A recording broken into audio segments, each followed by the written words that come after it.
This is Wycombe Sound. It's your Thursday mid-morning. Almost forgot.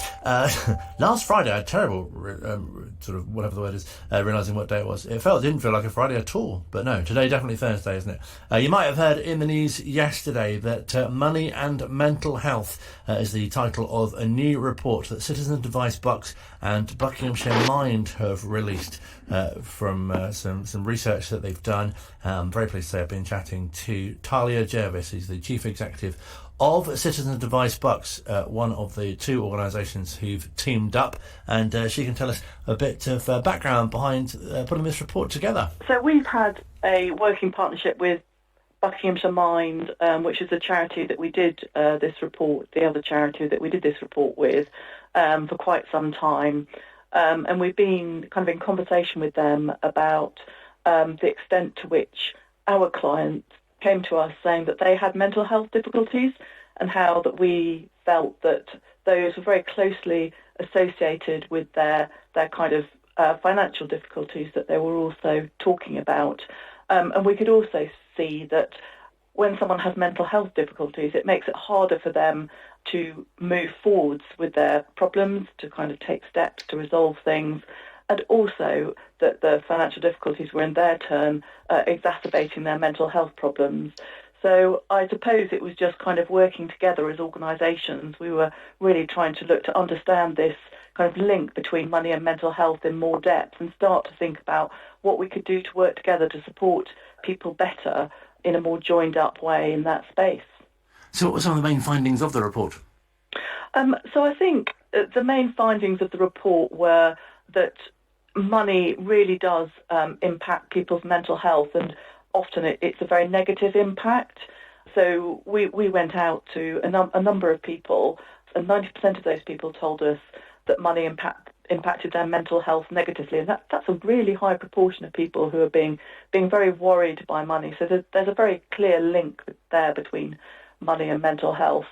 And I think there was also, from the report that came through loud and clear, a feeling of kind of stigma. People felt ashamed of asking for help in both of those spaces.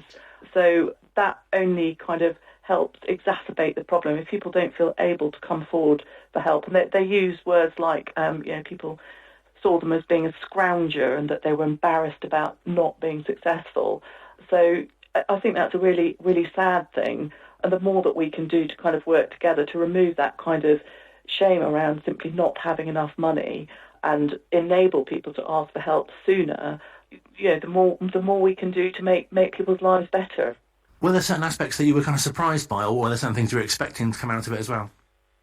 I think we were surprised by the kind of level to which the kind of negative association between money and mental health was expressed through the report.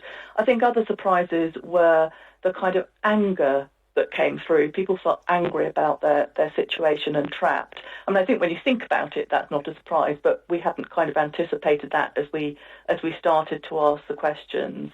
And I think also something really interesting came through the report is that people kind of felt that it was up to them to kind of take accountability for their addressing the issues. So, there was a narrative that said, oh, well, you need to tighten your belt and you need to kind of, cut down on your essential spending and you need to do this.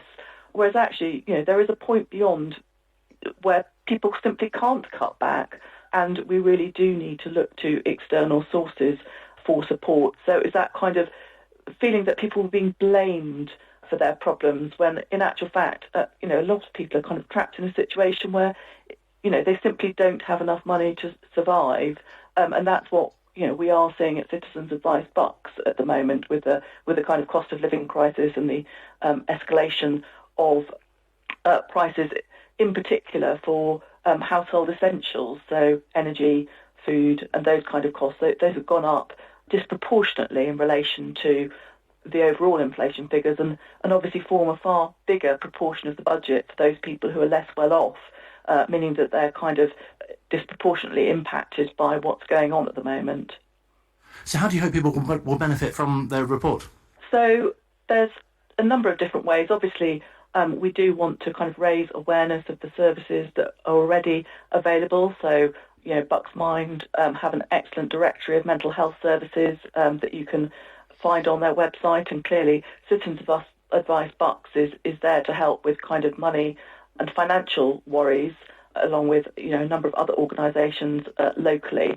But I guess what we're trying to do off the back of the report is work together as two charities to help create a more joined-up service that we'll be able to get funding for, because obviously we're charities, we can't just kind of do things without funding, but that we'll be able to get funding for in order to be able to provide a more integrated service where people can kind of talk to us about their financial worries, but also have support on the hand that will help them with their mental health difficulties, which in turn will be able to help support them resolve their financial difficulties. So it's that kind of very closely interlinked nature that we hope to create a service around to address. And I think what we'd also like to do is start a conversation, a much broader conversation in Buckinghamshire, making it acceptable to talk about money worries.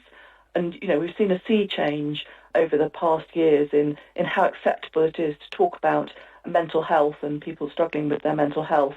But I don't think we've had that conversation about money and money difficulties, and it will be really good to start moving the conversation forward in that space.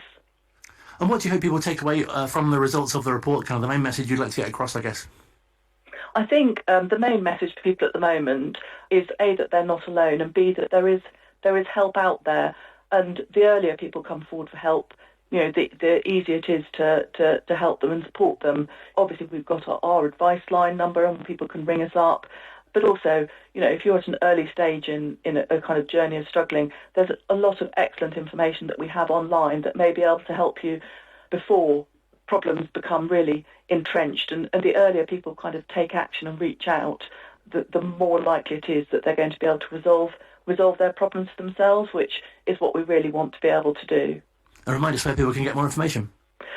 Yes, so they can find information on our website, which is www.citizensadvicebucks.org.uk.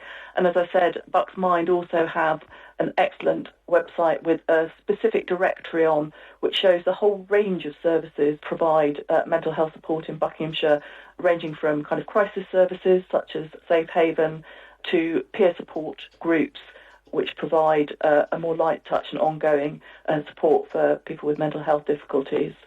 So I'd suggest those two as the kind of first port of call. Great to speak to you. Thank you very much indeed for your time. It's a pleasure. Lovely to talk to you. That's Thalia Jervis, who is the Chief Executive of Citizens Advice Bucks, speaking to us here at Wycombe Sound.